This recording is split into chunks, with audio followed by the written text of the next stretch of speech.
Prayer warriors ministry.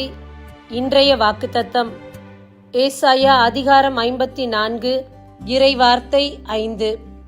உன்னை உருவாக்கியவரே உன் கணவர், படைகளின் ஆண்டவர் என்பது அவரது பெயராம். அன்பார்ந்தவர்களே, இன்று நாம் இந்த உலகத்தில் வாழ்ந்து கொண்டிருக்கின்றோம். ஒவ்வொருவருடைய வாழ்க்கையிலும் மணவாளனாகவும் மணவாட்டியாகவும் இறைவனே இருக்கின்றார். இந்த நாளில் இவர்களுடைய துணை எனக்கு இல்லை, என் பெற்றோர் என்னுடன் இல்லை, என் உடன் பிறந்தவர் என்னுடன் இல்லை, என் தாய் என்னுடன் இல்லை, என் கணவர் என்னுடன் இல்லை, என் மனைவி என்னுடன் இல்லை, என் பிள்ளைகள் இல்லை என்று நீங்கள் தவித்து கலங்க வேண்டாம்.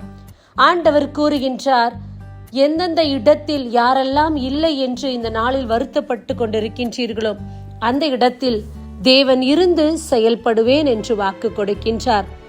அவர்தான் நம்முடைய வாழ்வின் மணவாளன், எல்லாவற்றுக்கும் மேலானவர். நம்முடைய இன்ப துன்பம், நம்முடைய அழுகை சோகம், நம்முடைய சந்தோஷம் துக்கம் அனைத்தையும் அறிந்தவர். நம்முடைய நாவில் சொல் பெறவா முன்னே அறிந்த தகப்பன். இந்த நாளில் நம்முடைய இதயங்கள் எல்லாம் ஏன் நைந்து உடைந்து கிடக்கின்றது? சில இதயங்கள் இன்றைக்கு சந்தோஷத்துடன் இருக்கின்றது. இதற்கு காரணம் அறிந்த ஒரே நபர் நம்முடைய மணவாளனாகிய இயேசு கிறிஸ்து மட்டும்தான்.